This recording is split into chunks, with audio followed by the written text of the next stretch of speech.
context, carbon is so clean and clear. We can do this in Pennsylvania. We just have to have the resolve to work on it and do it piece by piece and really focus on energy efficiency and renewables as we discussed here. And some of the modeling we've done in Future shows that if we would take our alternative energy portfolio standard to 20%, that would be 100,000 new jobs. So companies like Jim's and other companies involved in energy efficiency, the nitty-gritty work, building by building, place by place, school by school, is the most cost-effective way to reduce dependence on carbon. And speaking of carbon, many of these coal-fired power plants are switching over to gas. It's something that's happening in the market economy. And while gas is certainly produces less CO2, we must keep our eye on the methane issue. Methane itself.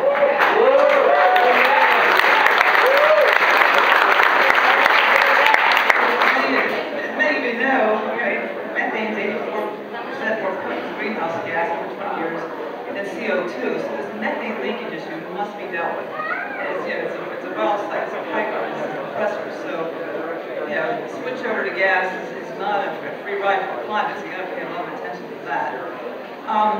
Setting limits in carbon pollution will spur investments in innovation and energy efficiency will really rise a new economy.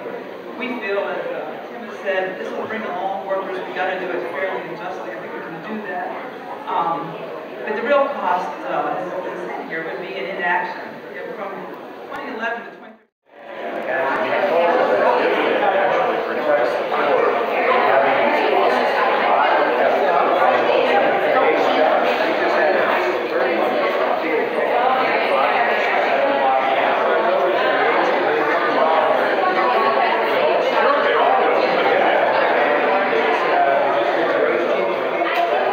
You guys talked to Pat Toomey? Very good. Say it again. Have you talked to Pat Toomey? Yes, Jay has, and our legislative delegation has. That's good, because I couldn't talk to him. This is one of the things we do as far as like helping people develop the skills to be able to meet with people we don't always agree with, but to try to help bring them on board to something that they can approve. Are they doing it like the photocatalytic converter? The what? The photocatalytic converter, which has been developed in America. It's a nanotechnology that takes carbon dioxide out of the air using sunlight and converts it to a very light, clean fuel. That's fantastic.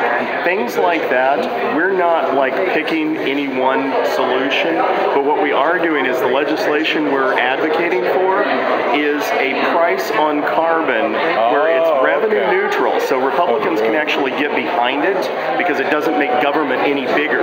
All the money that comes in by taxing at the point of extraction, so either the well or the mine, that is where the tax is levied, and then it gets rebated to American households. Every American household gets the same dividend, and by doing that, it is something Republicans can actually agree on. And what it'll do is it'll spur the incentives for innovations like what you're talking about. It'll create a real market to push that and make it go much further and faster than it would otherwise.